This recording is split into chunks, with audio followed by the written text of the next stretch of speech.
Hi ಎಲ್ರಿಗೂ ನಮಸ್ಕಾರ. ನನ್ನ ಹೆಸರು ಪ್ರತೀಕ್ಷಾ, ನ್ಯೂಸ್ ಫಸ್ಟ್ ಆ್ಯಂಕರ್. ಶಾರದೆ ಪ್ರೋಮೋ ನೋಡಿದೆ ಸ್ಟಾರ್ ಸುವರ್ಣದಲ್ಲಿ. ಆ ಪ್ರೋಮೋ ನೋಡಿದಾಗ ನನಗೆ ನನ್ನ ತಾಯಿ ನೆನಪಾದರು. ನಾನು ಚಿಕ್ಕವಳಿದ್ದಾಗ ನಾನು ರೆಸಿಡೆನ್ಷಿಯಲ್ ಸ್ಕೂಲಲ್ಲಿ ಓದ್ತಾ ಇದ್ದೆ. ಅಪ್ಪ ಮನೇಲಿ ಕೆಲಸ ಮಾಡ್ತಿರ್ಲಿಲ್ಲ. ಸೊ ಆ ಟೈಮಲ್ಲಿ ಎಲ್ಲ ಕೆಲಸಗಳನ್ನು ಮಾಡಿಕೊಂಡು ಜೊತೆಗೆ ನನ್ನನ್ನು ಸ್ಕೂಲಿಗೆ ಕಳಿಸ್ತಾ ನನ್ನನ್ನು ನೋಡ್ಕೊಳ್ತಾ ಇದ್ದದ್ದು ನಮ್ಮಮ್ಮ. ಸೊ ನನಗೋಸ್ಕರ ತುಂಬ ಸ್ಯಾಕ್ರಿಫೈಸ್ ಮಾಡಿದ್ದಾರೆ. ಒಂದೆರಡು ಹೇಳಿದರೆ ತುಂಬ ಕಮ್ಮಿ ಆಗಿಬಿಡುತ್ತೆ. ಸೊ ಇವತ್ತು ನಾನು ಒಂದು ನ್ಯೂಸ್ ಚಾನಲಲ್ಲಿ ಆ್ಯಂಕರ್ ಆಗಿ ವರ್ಕ್ ಮಾಡ್ತಿದ್ದೀನಿ. ಒಂದಷ್ಟು ಜನ ನನ್ನ ನೋಡ್ತಿದ್ದಾರೆ ಟಿ ವಿಯಲ್ಲಿ ಅಂದರೆ ಅದಕ್ಕೆ ಮೇನ್ ರೀಸನ್ ನಮ್ಮಮ್ಮ. ಅದರಿಂದ ನಮ್ಮಮ್ಮನ ಶ್ರಮ ಸಿಕ್ಕಾಪಟ್ಟೆ ಇದೆ, ಅಮ್ಮನ ಸ್ಯಾಕ್ರಿಫೈಸ್ ತುಂಬ ಇದೆ. ಬಟ್ ನಮ್ಮಮ್ಮನ ಬಗ್ಗೆ ಒಂದು ಸ್ಪೆಷಲ್ ಕ್ವಾಲಿಟಿ ತುಂಬ ಇಷ್ಟ ಆಗೋದು ಅಂದರೆ ನಮ್ಮಮ್ಮ ಯಾವತ್ತೂ ಕುಗ್ಲಿಲ್ಲ. ಮನೇಲಿ ಅಪ್ಪನ ಸಪೋರ್ಟ್ ಇಲ್ಲದೆ ಇದ್ದರೂ ಕೂಡ ಅಮ್ಮ ಒಬ್ಬರೇ, ನಾನು ನನ್ನ ತಂಗಿ ಇಬ್ಬರು ಹೆಣ್ಮಕ್ಳು ಮನೇಲಿ.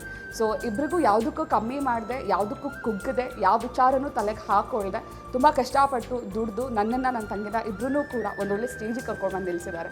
ಸೊ ಹಾಗಾಗಿ ನನಗೆ ಶಾರದೆ ಪ್ರೋಮೋ ನೋಡಿದಾಗ ನಮ್ಮಮ್ಮ ಸಿಕ್ಕಾಬಟ್ಟೆ ನೆನಪಾದರು. ಆ್ಯಂಡ್ ಅಮ್ಮ ಇಷ್ಟೆಲ್ಲ ಮಾಡ್ತಾರೆ ಮಕ್ಕಳಿಗೆ ಅನ್ನೋದು ಶಾರದೆ ಪ್ರೋಮೋ ನೋಡಿದಾಗ ನಂಗೆ ತುಂಬ ಇಷ್ಟ ಆಯಿತು.